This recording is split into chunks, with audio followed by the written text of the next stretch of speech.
While I'm not an expert gardener in any shape or form, trust me on that, I've killed cactuses before. I started growing roses a few years ago, probably about 3 summers ago here on Long Island. And while it's pretty much for somebody who's not an expert gardener, um, it pretty much can go 50-50 for me, where things just like either die, get black spot, pretty much powdery mildew, and drop dead over the winter. Some roses in my garden are champions. And so today I'm going to show you one such rose in my garden. And I have a passion for the Victorian era. I love anything from the 1800s. And this particular rose in my garden is called Marchesa Boccella. And I believe it's a French rose. Apparently, it was created sometime in about 1868. And there is some kind of conflict going on about the name of this rose. Other people call it by the name of Jacques Cartier, who was an explorer, I believe a French explorer in the 1500s. And so, but in America, we call it Marchesa Boccella. According to the American Rose Society, you cannot call it Jacques Cartier. But so there's some kind of conflict about this rose. Now, it was created sometime in the 1860s, and I've heard that as early as 1842, this rose was cultivated by another Frenchman. But nonetheless, they give a year of 1868. Now, as you can see, this is a gorgeous, gorgeous pink rose, and it's a tea rose. And so I'll tell you a little story. Sometime 2 summers ago, I had ordered this from a Texas rose company called Antique Rose Emporium, and they sell a lot of antique roses that actually are really hard to find in today's nurseries, because mostly what you get are hybrids. And so antique roses are not easy to come by in your local nursery or big box store. So I had them shipped all the way from Texas to New York. One such rose, Marchesa Boccella, came to my house in a tiny little, I believe it was like a two quart pot. And I ordered like 15 other roses from this company. Now I forgot all about poor Marchesa Boccella. And she ended up, my husband was like clearing out the yard one day and saw a half dead and dying little plant in a tiny little plastic pot and took it and threw it without telling me, threw it behind one of the bushes in my yard. And so last summer, I found poor Marchesa or Marchesa Boccella, half dead with like one little twig sticking out of that little plastic pot with the dirt almost out of the pot behind a bush by a tree.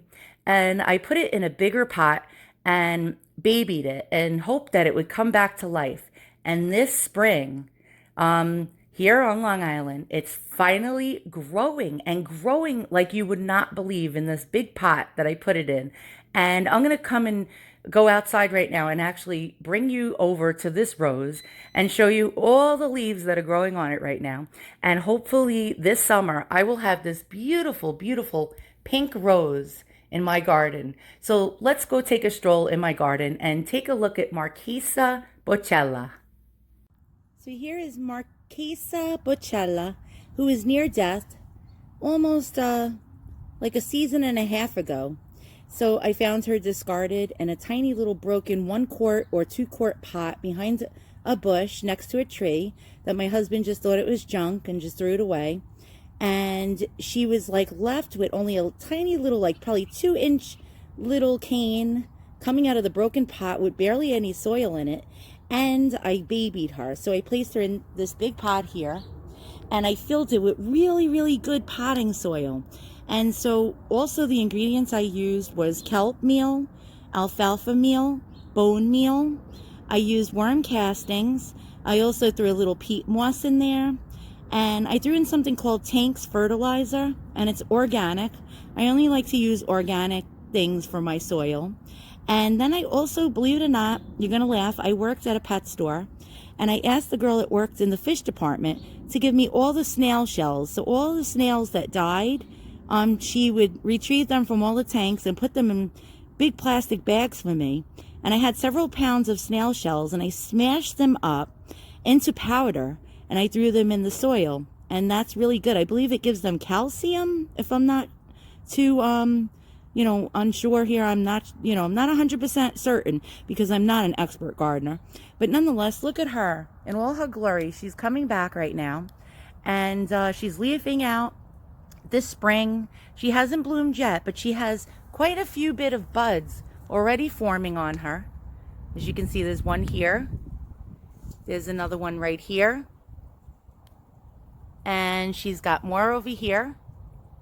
And she's got lots of buds all throughout the plant. And so she's going to be blooming gloriously soon. This is a beautiful old hybrid tea rose from about 1868. And you see a lot of these type of roses in old masters paintings, especially the type of paintings you see in Victorian times of roses.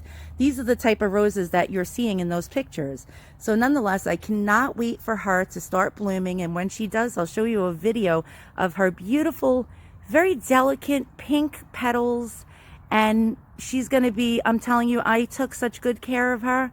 I can guarantee you that she's going to be a showstopper in my yard this year. So once again, thanks for watching and have a great day.